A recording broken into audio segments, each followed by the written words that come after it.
What do you think people get right about their bodies? What are people intuitively really good at diagnosing? Not much. Joking. I think people are really good at knowing when something's wrong.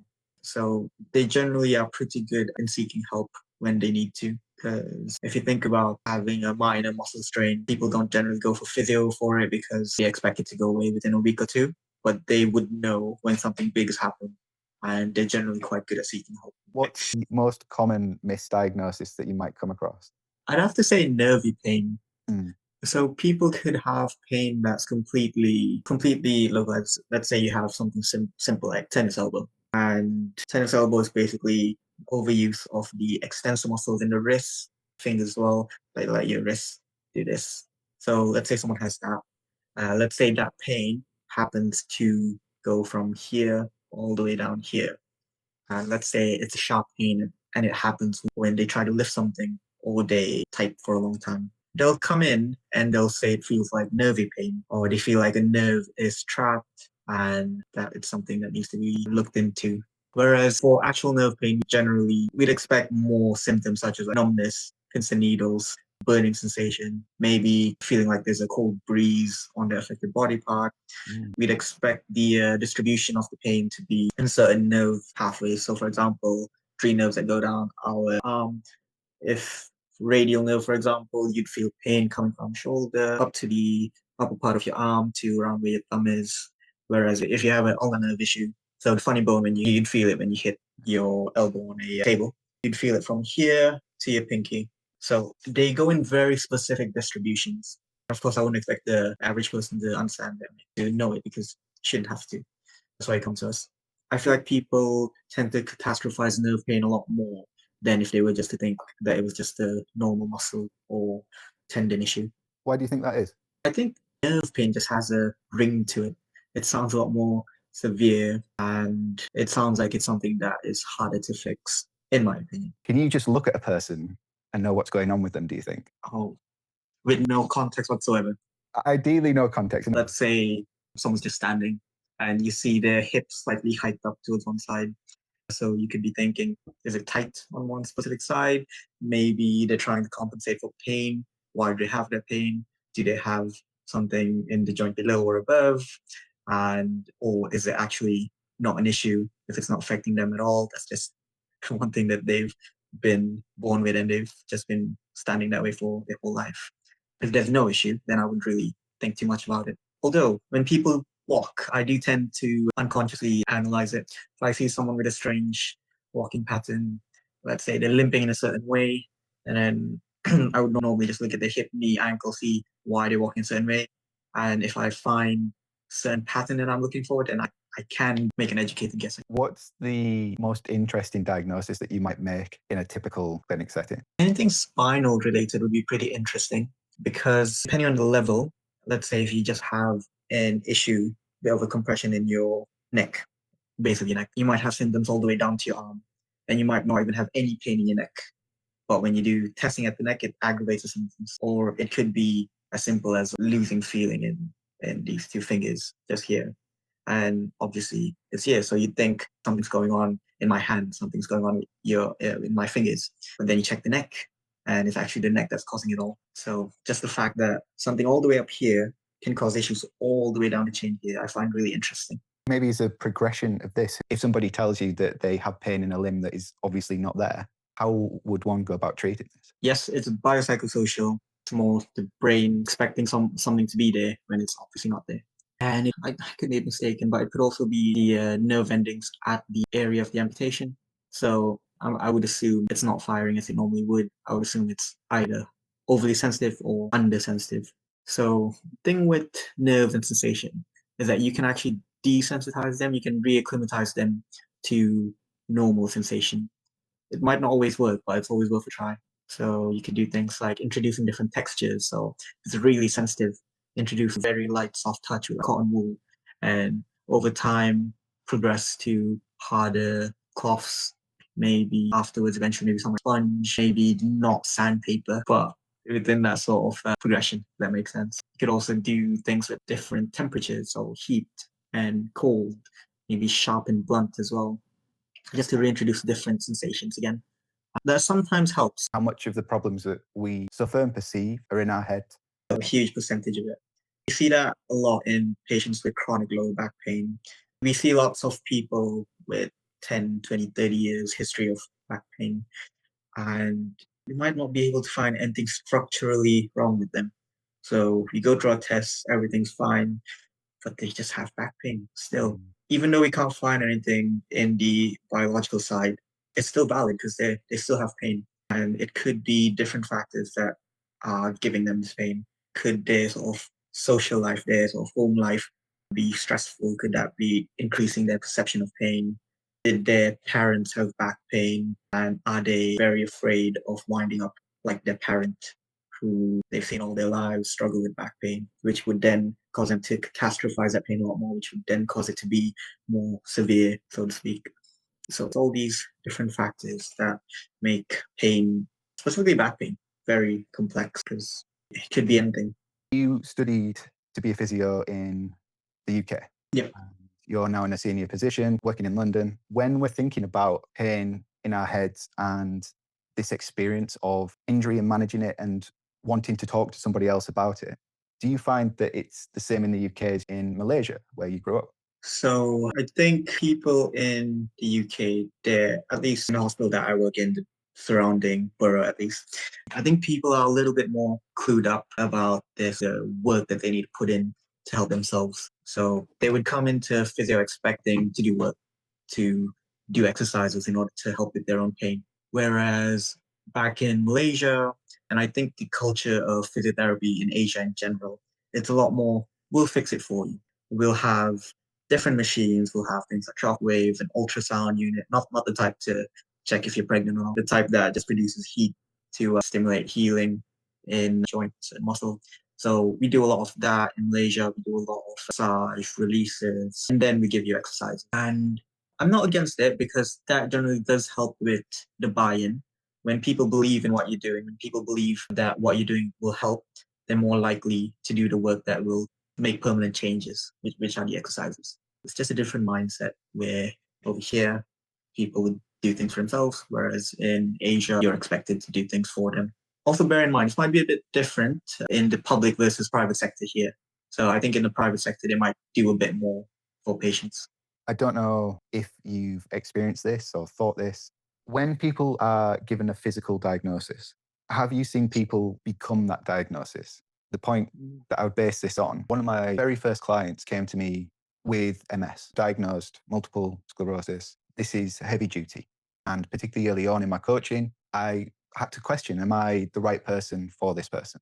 Am I qualified enough? Can I understand their experience? Can I actually help them become stronger? And within a year of working with each other, what was our first goal of just walking 200 meters unaided, it's more like a kilometer, and they were squatting, benching, deadlifting. We reflected on this and how that small goal became much more ambitious and actually was more aligned with what people who hadn't had that diagnosis might want to do. A lot of people want to be able to squat, bench, and deadlift. And the conclusion was I was diagnosed with MS and I stopped moving. I was told that I had this condition and I became that condition. And the less I moved and the less hope I had, the worse it got. Have you noticed that in your work? I agree. People do tend to become the diagnosis Mm. or at least take it really personally. But I don't think it's their fault. For example, I've had 26-year-old, very strong powerlifter female who came in after not working out for a year while previously being able to deadlift and squat, I think at least twice the body weight. And she came in being really down, really depressed because she was told by a medical professional that her spine is crumbling and she can't ever do any weightlifting ever again. Whereas the actual issue was she was probably just pushing too hard at that point. She was pushing too hard. She was progressing too fast, more than her body could handle. Mm. And it wasn't actually anything too permanent. So because of that diagnosis, because of what she was told, she stopped moving, she stopped doing the exercise that actually helped her feel better, and she started feeling worse because of it. For sure. It feels to me that it's more common than people realize that if you walk yourself into the pain that you expect to experience or the degradation, then it will happen. Mm. Whereas the people who have said, to themselves. And I'm talking about this as well in terms of the feeling that I've got in my lower back. I know that it's a feeling, but it doesn't have to be permanent. There are some mornings when I've had it in the past where I've just woken up and got on with the day and maybe halfway through gone, huh, that really dull ache isn't there anymore. And so sometimes if people can either do the work to get stronger or just distract themselves sufficiently from the thing, then it could just become less of a thing. But you're right, if you're told that your spine's crumbling and you won't be able to do the thing that you love, that's probably going to hit you quite hard. If we can become our diagnoses, how much do you think our identity is grounded in our bodies? Do you think there's a spiritual element to maybe the work you do or what you've noticed in people as a physio? I think there is definitely a significant part of it that's spiritual. I need to get better at sort of identifying it and incorporating that into how I treat patients, because you also want to take into account their own sort of perception of how their body feels and what they think they're able to do, because that really gives us sort of an indication of how well they can progress with rehab as well. So in the case of your female powerlifter, when they were told they wouldn't be able to lift again, that obviously had an impact on their sense of self and potentially their recovery. So what do you think can be done generally in healthcare, in looking after people, to ensure that the diagnosis is accepted but not crushing? It sounds like there is a case to be made for giving a patient an understanding of what you're seeing in their body, but then also couching it in a way that doesn't spell the end for them. So language is a very important aspect of giving a diagnosis.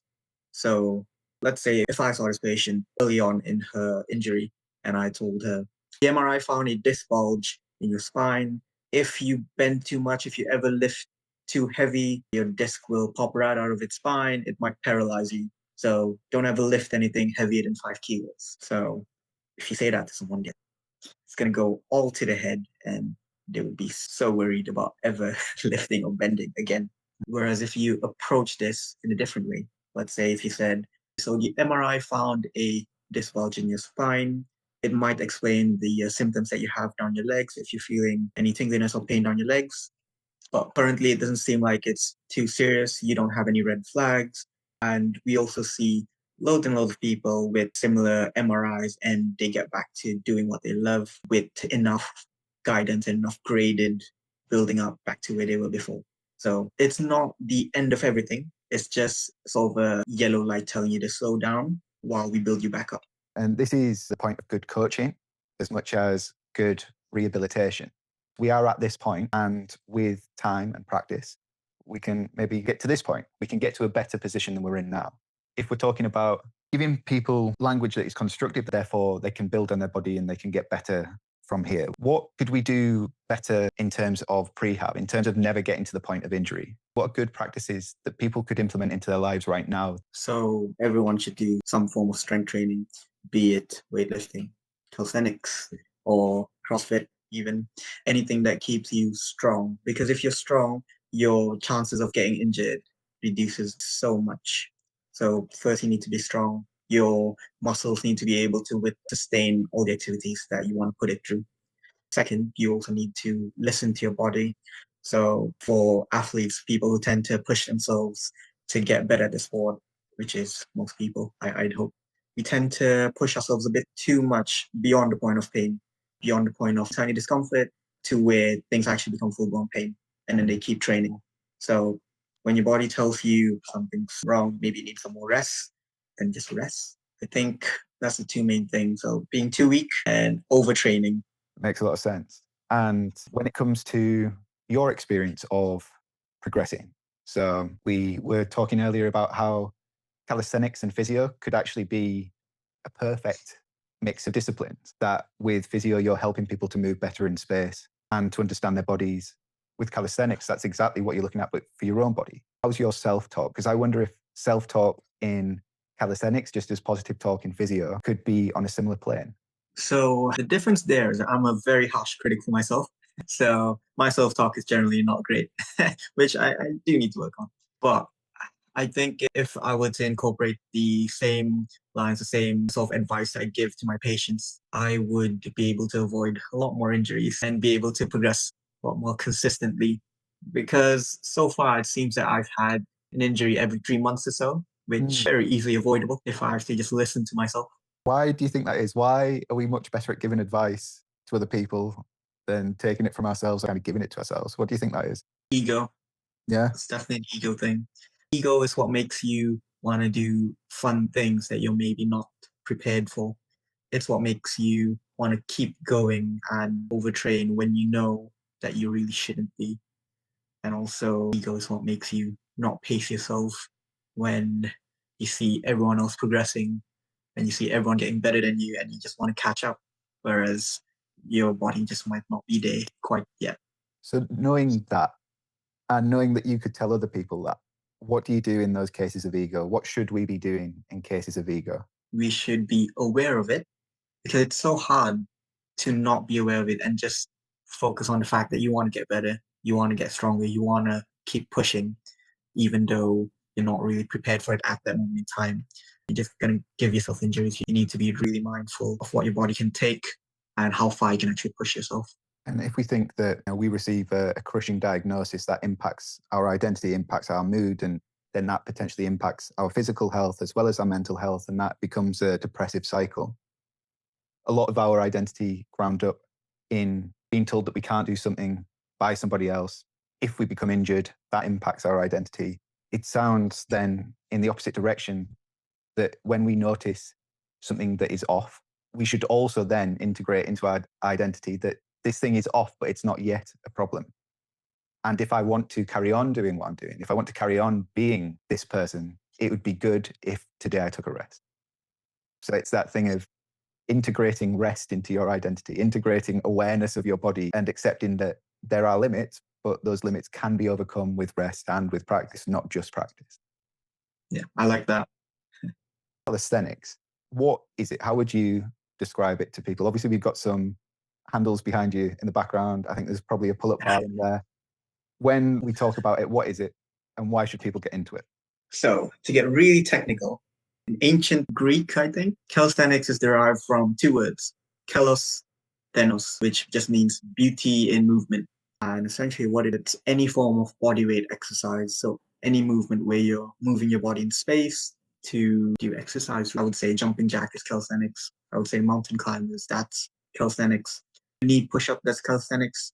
Dip, that's calisthenics. All the way up to things like the planche, where you're holding yourself in a position with your legs off the floor, or even things on pull-up bar where you're doing muscle up. And why should people get into it?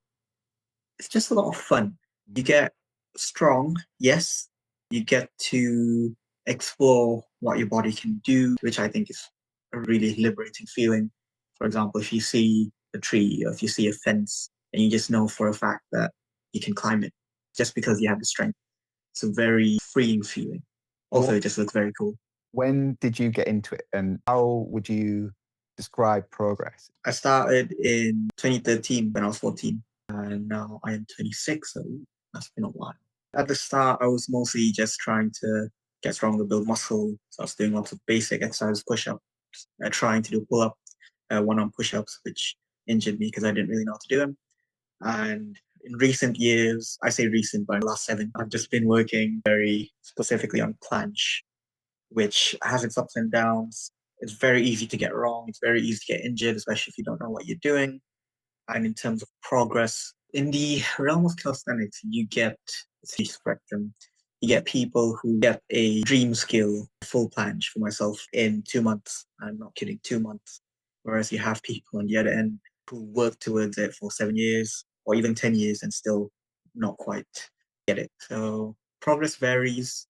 I would say it depends a lot on genetics as well, not just your height, proportion of your limbs, where your fat goes, whether you have heavy legs, they all play a part. And I think that might be sort of a limit towards people who are on the heavier and on the taller end of the spectrum.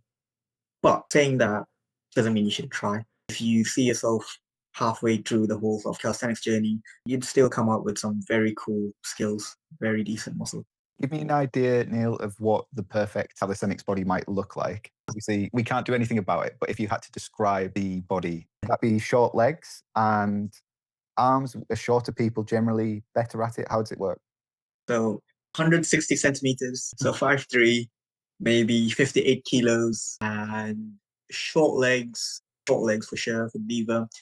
They can't be heavy as well. You can't have much mass on your thighs or on your glutes or on your stomach.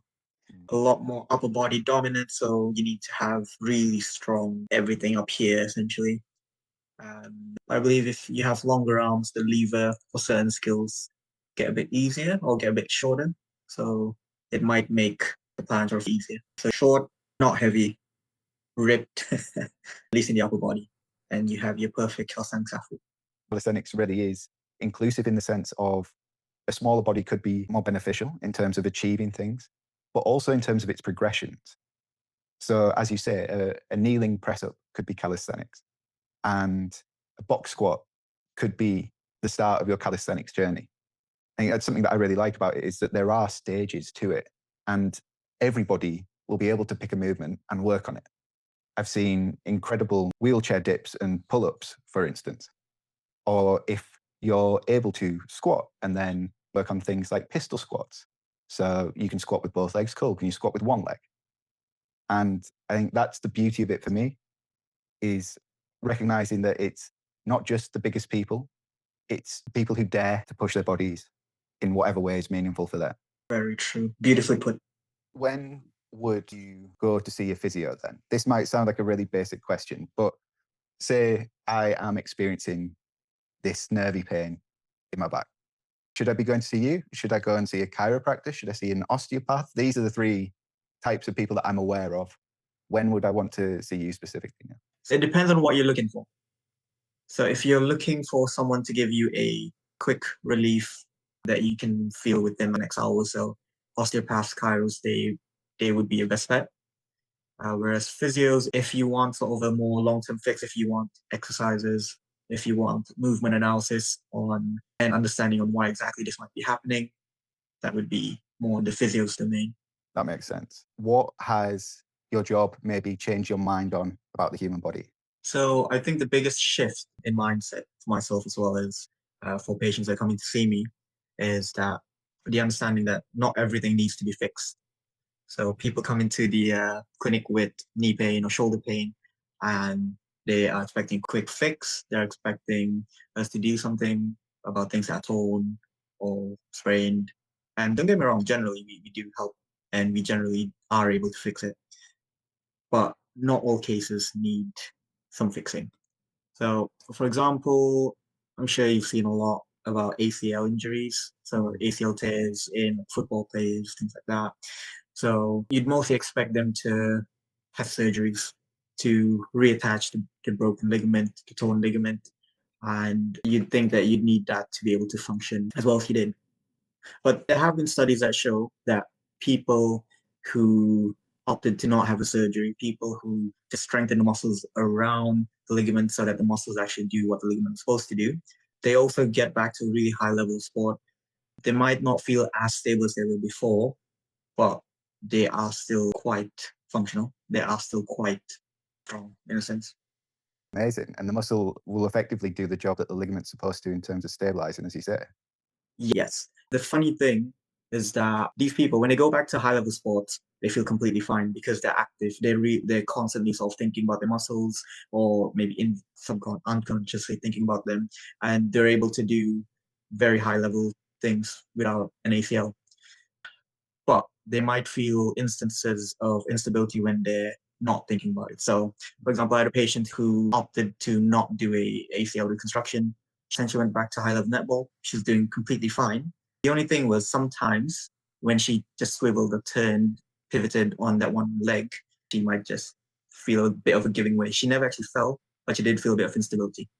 Never happened in sport, but it just happened when she wasn't really conscious. And give you a flashy headline here. So one joint above, one joint below. So if you have pain in a certain area of your body, so we think about things in terms of joints, so shoulder, elbow, wrist, knee, ankle. If you have pain in your knee, yes, we will look into the knee itself. We'd still want to look at the joint above, want to look at the joint below. Because while there might be pain in your knee, it might be secondary to the cause. So your actual issue could be in your hip. So your hip abductors or hip posterior muscles of your hip might not be strong enough. So they're not essentially doing what they're supposed to. And more stress goes through the knee, which is why you then have pain in the knee. So if you have a certain pain in a certain joint, it might be the cause or it might be the victim. So when it comes to joint pain, thinking about looking further up the chain or down the chain, and in those instances, if there's a weakness, working on that weakness. You'd have known that working on your muscles and trying to just live in your body a little bit better could improve the pain that you're feeling. I know, it's crazy. And do you have another line for us? It doesn't have to be as flashy. I appreciate that was a good one. Unfortunately, this is also very flashy. Strength above all. I'm going to take us to an older patient population. I'm going to be speaking specifically about arthritis in people above 40, 50, 60-year-old. You can scan 100 different people's knees, and 100 of them might have the same exact presentation in an X-ray. So they all might show, let's say, moderate arthritis, maybe severe arthritis, but not all of them will have pain. So what's the difference? The people who don't have pain generally have a lot more strength. They have a lot more muscle, essentially, to compensate for the arthritis or degenerative changes that happen in the joint. So the way we diagnose arthritis in physio is, yes, we see the scans, we take into account that there might be some changes there, but it's more important how the patient feels clinically. So let's say someone has really bad arthritis on scans, so the bones are touching, so to speak, but we see them, they have full movement, they have no issues whatsoever, it's no pain, they're stronger than some of the younger people we see. Clinically, we wouldn't really think that's an issue. What's the pain that you get from arthritis? They don't necessarily feel the bone on bone. It's generally a dull, achy pain around the whole joint. You can't really pinpoint a specific area. It might be painful to touch, or it might just be painful in general. More importantly, they would feel a lot of stiffness, especially in the morning for the first half hour, although it does relieve with some walking or just some general movement. And they also generally feel very stiff once they've sat down for a long time and then try to get up. You'll see them limping for a few steps before they get going. Based on my experience of people with arthritis in my family, but also people I've coached, you and I would probably say movement is medicine. If you walk for a little bit, then maybe your symptoms ease off. And the people who are stronger generally feel it less. So is there a case of people who actively move and are deliberately in tune with their bodies typically report less pain, in part because they're more in their bodies and they're trying to move? Does that make sense? It does. So are you thinking more in the sense of sort of a spiritual perspective? So they're more, or do you mean they're moving more so they're stronger? When it comes to self-reports, you've got to take people at their word. There could be a correlation between people who say work out and how they look and their perception of pain, for instance. If people who move more notice less pain, is that because they're moving more? Or is that to do with an identity thing? I move, I look after myself. Do they play down pain? I see what you mean, and I love it, because there's a whole biopsychosocial aspect of pain, isn't there? Yes, there's biological factors, so what's actually happening in the joint, but there's so much as well with the psychological realm of things. So if they're just bed in tune with everything, as he said, they might not think pain is such a big issue. It might not hold as big of a place in their brains as it would to some other people who are less in tune. So therefore, they feel less pain. What are you most excited about in the field of physio? I'm looking into going more into the calisthenics side of physiotherapy, just because I've noticed so many friends, people I'm around, they have poor understanding of injuries and they could really benefit from not getting injured. I just don't like to see people being injured when they don't need to be. This is something I'm looking into, something I'm very close to starting. So I'm really excited to be able to soon help with calisthenics injuries because I've dealt with my fair share of them. So if I can help other people with the same thing and married together, I would be very happy.